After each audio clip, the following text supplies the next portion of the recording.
السلام عليكم ورحمة الله وبركاته متتبعي الأفاضل أخوتي الكريمات، نتمنىكم تكونوا بخير وعلى خير إن شاء الله يا ربي.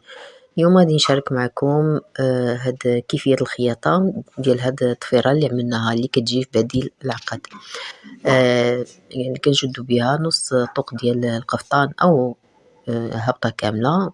الطريقة ديال تعديل هاد الضفيرة أنا كنت سبق لي وعملتها معكم، وهذه طريقة الخياطة ديالها كيفاش كنبداو الخياطه ديالها على الظهر كيف ما كتلاحظوا في الصوره. الا كان عندكم العنق كبير، الدوره ديالو كبيره، ممكن تبداوها كيف ما بديت انا دابا، يعني من البدايه ديال العنق. وإلا كان عندكم الدوره ديال العنق صغيره، طبعا كنخليو واحد 3 ديال سنتيم او 2 سنتيم او 4 سنتيم على حسب الفتيحه اللي بغيتو تخليوها باش يدخل الراس ديال الواحد، يعني باش على حسب دورة العنق ديال القميص اللي عندكم. هانتوما كتلاحظوا كيفاش انا كنخيطها، يعني من الظهر ديال القطعه، وكناخد شويه من ديك الكابلي او القيطان اللي كيكون دايز قبل السفيفه، وكنشبر في الضفيره كيف ما كتلاحظوا في الصوره باينه واضحه. نقدر ما نعرفش نشرح لكم بالكلام، ولكن كنظن ان الصوره واضحه. بهذه الطريقه هذه نحاولوا ان حنا نهبطوها. طبعا تكون عندنا، الا كان عندنا نص طوق تكون عندنا طبعا زايده شويه، وكنحاولوا نخليو الضفيره ديالنا في يعني عاديه مرخوفه، ما نزيروهاش، ونخليو وطبعا ننتبهوا للثوب ديالنا باش ما يتشربش مع الضفيره. حنا ماشيين هابطين وحنايا كنقيسوا باش تجينا يعني الخياطه ديالنا مطلوقه.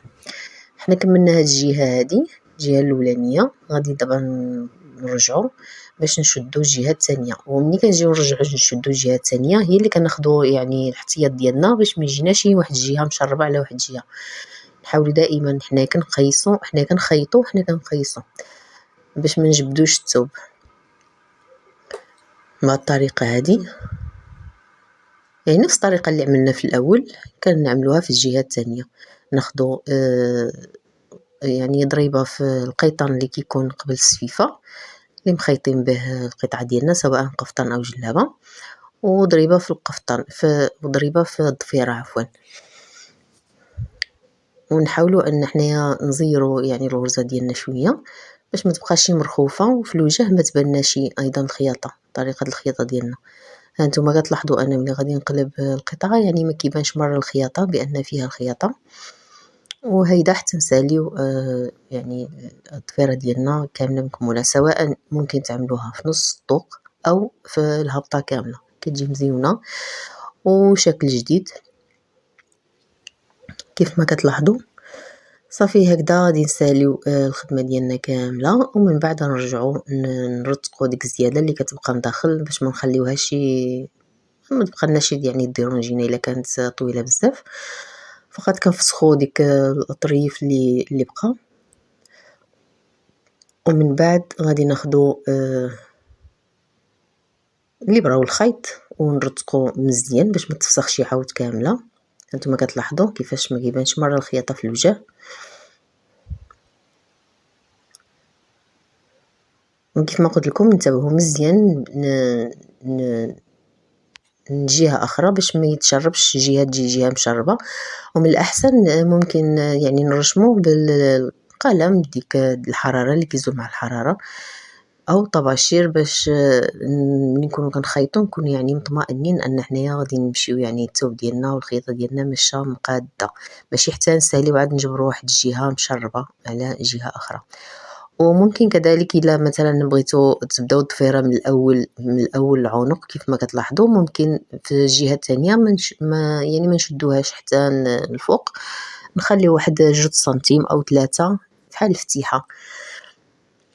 دابا انا قلت لكم عندي هذه فيها يعني قليدره، يعني ديالها وسيسع شويه، لذلك انا عملته من الطرف حتى للطرف وشديته كيف ما كتلاحظوا. حنا سالينا الخياطه ديالنا، وها هو الوجه. هذه زياده كيف ما قلنا حنا غادي نفسخوا ديك الزياده اللي بقات من داخل، وغادي نشبر الابره والخيط، وغادي نرتقها مزيان بالخيط، وغادي نقطع الزايد بالمقص.